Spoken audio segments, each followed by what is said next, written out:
In this presentation, we will continue on to part 10 of our partnership comprehensive problem, where we will take a look at M-1 adjustments related to depreciation. In other words, the difference between the book depreciation and the tax depreciation.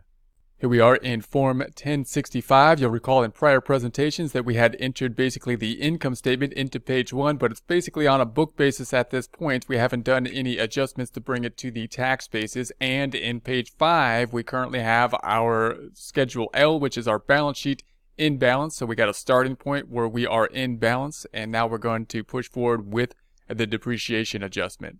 So if I go back then to our Excel sheet, our major focus is going to be down here in the depreciation. So I'm going to make that green. I'm going to make this one green. I'm going to say there is that. And I'm not so focused up here on these two. I'm going to make this back to yellow now, and we'll get back up to that one later. So what we would like to do is put in the depreciation and let the software calculate the depreciation for us. As of this point in time, we've overridden the depreciation. If I go back in here and I go to page 1, of the depreciation, we can see that we put in the 38,571, which is what was given to us, and we did that with an override. So if I go back to the tax information and go to the deductions, we overrode the depreciation so that we have something that's going to be in balance, and we can find that here. Here's the override. That doesn't tie out if we go back to the forms, to the depreciation schedules that you would think that it would tie out to, either the regular tax schedule, which says the current depreciation is the, if we scroll over to the right here, we have the depreciation currently showing at the total of 44600 plus the special depreciation. So current year plus the special of the 4500. So you would think it would be 89.6, and if we go to the book schedule at this point and scroll over, we have the 40,892. So neither of those are matching up to what is currently being reported on the first page of the 1065. So we need to take a look at that. Now, if I go back to the forms here, we know that there was something sold in terms of the equipment. We said there was a difference between equipment. We're going to look at the detail to see what type of activity there was. There shouldn't be too much activity because equipment's a big ticket item. So whatever's in the GL shouldn't be too many transactions. And we said that there was a sale now. There's going to be a sale that we need to record. Now, when we record the sale, what I'd like to do is isolate down the sale so I can record it so we can see the impact on the depreciation, because it's going to have a partial year depreciation for the equipment in the partial year. But as we do so, we'll see the effect of the sale, which could result in M1 type of activity as well if there's a difference between book and tax, which there typically will be. So these things are all kind of mingled together. So we're going to try to pull them apart a bit because, again, we want to really look at one thing at a time because that'll make it easier to do. So to do this, what we're going to do is scroll down and say, I want to record the sale. So that's going to be in more detail. We'd look at the GL. We'd find the detail. Here's the sale that happened on 6/15 for 60,000. So I'm going to put that in place, but I'm really only looking to see the sales date because that'll help the software to calculate any partial year depreciation it needs to do. So I'm going to go back to the software. I'm going to go to the data, and we're going to go to the equipment. Then we're in the equipment. The one we sold is this 60,000 up top. Now, in practice, you'd want the serial number. You'd want to make sure that you're picking the right piece of equipment that was sold and so forth. But this is the one here. We're going to go down to the sales of the asset. The sale date, I'm going to say, was 06/15/19, the current year being 2019. It's not a bulk sale. The sales price, which we're not as worried about now, it's going to be having an impact later. We're going to say 60,000. And then I'm going to say OK. And let's go back up top and see what the adjustments will be. Scrolling back down on the first page, we're still at the 355,278. No impact there. If I go back up top, there's the 355,278. It's not changing because we forced the depreciation to calculate here. So once we change that, then that number will change. If I go to page 5, though, to the Schedule L, we'll note that we're now out of balance. So something threw us out of balance even though page 1 didn't change. So what threw us out of balance? Well, we have this M1 that happened here, and that's related to the sale. Now, I don't really want to focus in on the sale right now. What I'd like to do is we're trying to focus in on the difference between the depreciation calculations. So we could recognize this. I could go up top and say, well, what is this difference in my, what happened here on the difference that what the software do to me? It's the 758,445 minus the 698,445, 60,000 difference. That's this. We could just note that, or you might want to just kind of remove it. I'm going to reverse it basically so that we can remain in balance, and then we're going to have to go back and change it. Now you might want to put this in notes if you're to do this, right? This is a temporary adjustment, right? Temporary adjustment, negative 60,000. Okay. And then I'm going to go back up top. That'll remove it so we don't have it there, and that'll put us back in balance in our Schedule L. So now I can focus in on the depreciation. So what I want to do now is get rid of the override. If I go to my schedules on depreciation now for the regular, now we have this sale that happened here. So we have the sale that happened. If I scroll back down, we're at the 360. If I go to the bottom line of my schedule, though, it says that we sold the 60, and that's going to bring us to the 300,000. So that's one thing that we can change, because that 300,000, where should that tie out to? The balance sheet. If I go to the balance sheet, page 5, that should tie out to this number, which is the property, plant, and equipment. And we forced this number. So that's one thing that we can kind of remove the override on. So I can go back, for example, to the forms. I can go to the balance sheet, and I can go to the federal. And I'm going to say, I'm going to delete this 300,000, see if it's still there on the tax return. So I'm going to delete it, go back to the tax return, and it's still there, and we're still in balance. So the software is calculating it. That's good. So now I can go back to my software here, Excel, and say, all right, I can unyellow this one. It's not what I was really focusing on, but we can unyellow that one now because it's calculated and I'm not overriding the system. So then I'm going to go back over here, and we still need to adjust the page 1. What I'd like to do is remove this override, and what's going to happen once I do that, it's going to calculate the depreciation on a tax basis, and then we're going to see that we're going to want to need an M-1 adjustment on the other side of things. So if I look at this in Excel, what I'm going to do in Excel is I'm going to unhide some cells here so I can see my adjusting columns. I'm going to select all the way from, let's go from E all the way to R, because there's some hidden cells here and hidden cells here. I'm going to right click on the highlighted or selected area and unhide. So there we have it. And so there's this. Now I don't need the unadjusted information. I just want to see the adjustments, these 3 columns. So I'm gonna hide N and O. I'm gonna put my cursor on N to O, left click on the selected area and hide those areas. And so we're ready to do basically adjustments over here. And then I'm going to go back to the tax return. I'm going to get rid of the override and see what happens. Now we're in balance now, so let's see what happens when I remove the override. So I'm going to go back down to the deductions. We're going to go, there's the override with the O. I'm going to remove that and see what Lacert then puts into that space. I'm going to go, all right, now it's at 89,600, which is what we calculated the tax depreciation to be, I believe. So if we looked at the tax depreciation, the regular depreciation for the taxes, then that's what that should be, because it's as we recall, it's the 44600, the current depreciation, and the 45,000 special 89,600. Back to page 1, and that's the 89,600. Are we still in balance? If I go to the page 5, no, we're not in balance. I would expect to see an M-1 adjustment, but we don't see any M-1 adjustment there. And so and that's because we're not gonna have adjustment between the book and the tax unless we tell it to, because Lacert defaults to think that the partnership will be on a tax basis unless we tell it otherwise. So now I'm going to tell the software, hey, look, I know you have a depreciation schedule for the book and the taxes. I'd like you to do the M-1 automatically for us. So I'm going to go back to the detail.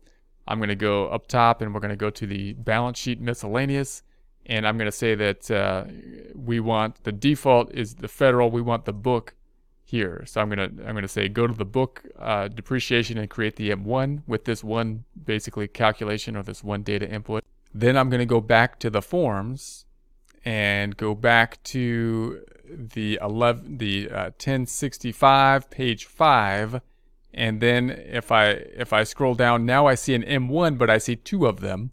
One of them down here, and this one has to do with the sale again. I don't want to have to do with the sale. That's the difference in the sale. This is the one I'm looking for. So once again, I'm gonna basically negate this one out, and you might want to put this down and jot this down on a piece of paper as you do this. And I'm gonna say I want to negate this. This is a temporary adjustment, and that was for, how much was that for? The 39286. So I'm going to say negative 39286. And you don't have to do this with most of the adjustments that we'll be going through, but the depreciation is a bit more complicated. So we'll try to break this down to one thing at a time. So there's the 53708. That's going to be our M1 adjustment. Now we're still out of balance here. We're still out of balance. So what we're out of balance by is if I look at the books information, if I looked at, let's say, the client's book information for the book that they recorded their depreciation on, the first year depreciation for this piece of equipment on the 45,000, and the current year was 6,429. And we currently have here on our depreciation schedule, let's match that up to our depreciation schedule on the books.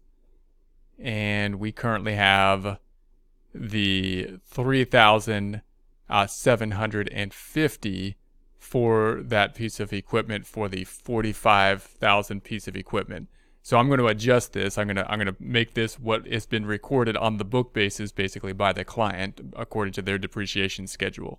So I'm going to go back over and I'm going to make this adjustment. We're going to go to our depreciation, and this is for the 45,000, and I'm going to scroll down to the book. So I'm going to go down to the book area, which I just passed, and I'm going to say the current depreciation, we're going to override it here to be the 6429. At 6429, and then I'm going to go back up top, and now we're at the 38,571, and that matches out to the depreciation that the client calculated at the 38,571. And then I'm going to say that they gave us their depreciation schedules to support that. Now, if we think that's wrong, that number's wrong, then of course we can make an adjusting journal entry, which would be the first three columns, to correct the book balance to whatever we believe it should be according to the Lacerte tax software. Or we depend on their depreciation schedules for the book, try to mirror that in the tax software here, and then push forward with it. So there's the 38,571, and that should tie out. So now let's go back and see what the adjustment is on the 1065. Going back to the last page, we're now back in balance at the 698,445, 698,445. So that looks good. And then we have our adjustment of the 51,029. That's our M1 adjustment. Okay, so now what really happened? Let's try to look at that in terms of our Excel sheet and see if we can make sense of this. So the way I tend to try to do this is say, hey, look, they recorded the depreciation on a book basis. It's easier for me to just completely reverse the book basis and then go back and enter it again in a tax basis. So what I would do is say, okay, let's reverse the journal entry they put in place for the books and then record the tax depreciation. So I would actually do it the way you're used to seeing the journal entry, even though you're going to put the credit on top. In other words, normally you debit depreciation and you credit accumulated depreciation when you record depreciation. I'm going to reverse that. So I'm going to keep the depreciation on top, but I'm going to credit it because I'm going to reverse it by whatever they put in there, because this is on a book basis. So negative 38,571, negative 38, is that right? 38,571, and then the debit is going to go here. So if I repost that, it's going to reverse out for our tax journal entry. I'm going to say what's going to happen. Depreciation, I'm going to bring it back to 0. So for the tax journal entry, I'm going to go back up top. I'm going to say credit depreciation to bring it to 0. because I want to record it on a tax basis, and I want to just take that directly from the tax schedules.